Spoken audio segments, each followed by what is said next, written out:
Buzz Cutler, you and I were at the NASCAR Hall of Fame induction ceremony yesterday, and it was quite an evening. It was cool. I'm glad we went. It was great. I didn't like having to put on a tie, but, you know. I don't have a problem with putting on a tie. I know. It was a great evening and a chance to appreciate 5 gentlemen who contributed a lot to NASCAR, starting with Bud Moore. Let's appreciate them now, shall we? Let's appreciate him. Bud Moore, to me, this is a simple 2-word phrase, American hero. Not only was he a successful car owner who won multiple championships, but he fought in World War II, earning 5 Purple Hearts, 2 Bronze Stars. Bud Moore, American hero. 3 Hall of Fame drivers drove for him as an owner. Let's talk about Lee Petty. The Pettys, the first family of NASCAR. Who's the first guy in the first family? Lee Petty, the patriarch. How can you not acknowledge his contribution as the patriarch of the first family of NASCAR and put him in the Hall of Fame? Won the first Daytona 500, but the thing I love about this guy, drove to put food on the table. So if you're between Lee Petty and the checkered flag, you're between him and putting food on the table, and he acted that way. Yeah, he just bumped you out of the way, man. He was hungry. Now, perhaps a slight contrast to that, gentleman Ned Jarrett. Gentlemen on the track, gentlemen off the track, gentlemen last night. I mean, we both were sitting there listening to him thank a list of people that went on and on and on. But that's who Ned Jarrett is. He wasn't up there to shed light on himself. He was up there to thank people who helped him on his journey, who helped him on his path to success. All class. That's what I think about when I think about Ned Jarrett. All class. Not only a pioneering driver, 2-time champion, and a pioneering broadcaster, was also a sponsor representative, a track promoter. He did it all. He was a 5-tool guy. He was NASCAR's Renaissance man. Indeed. Renaissance. Renaissance. See, if you say Renaissance, it's not as classy. You have to say Renaissance. Really? Yeah. So who's left? Bobby Allison. Bobby Allison. Would drive anything, anywhere. Obsessed racer.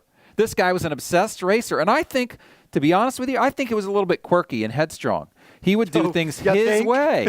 That's why he drove for so many different guys. It's like, this doesn't seem right. I'm going to go back and drive my own stuff. But he did allow last night is how he may have left Junior Johnson's employ a little too early. Sorry, Junior. Sorry, Junior. The other thing I think you can't separate from Bobby Allison is what happened to him off the track. You know, a lot of people say, how could they put Bobby Allison in before Cale Yarborough? But the Hall of Fame isn't just based on stats. And look at the tragedy he endured in his life and how he came out of it and how he is still a joyful representative of stock car racing. His contributions to racing, I don't think you can underestimate those.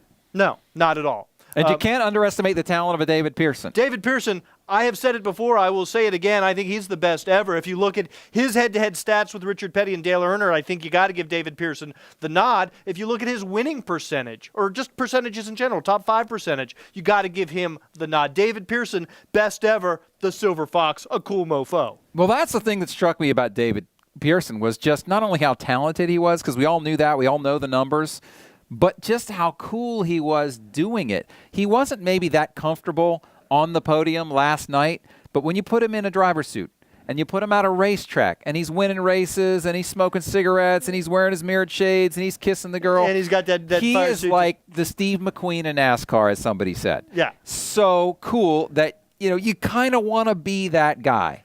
David Pearson, just the coolest dude ever. He's so cool that I put him on equal footing in cool factor with Keith Richards. That's how cool David Pearson is. And those are our thoughts on the NASCAR Hall of Fame, the sophomore class. We were there last night. Definitely worth a visit here in Uptown Charlotte if you're in the area. Just a great evening, and congratulations to 5. And we had the good fortune of interviewing each of those guys at Daytona, except, of course, for Lee Petty, the 5 entrants in the NASCAR Hall of Fame.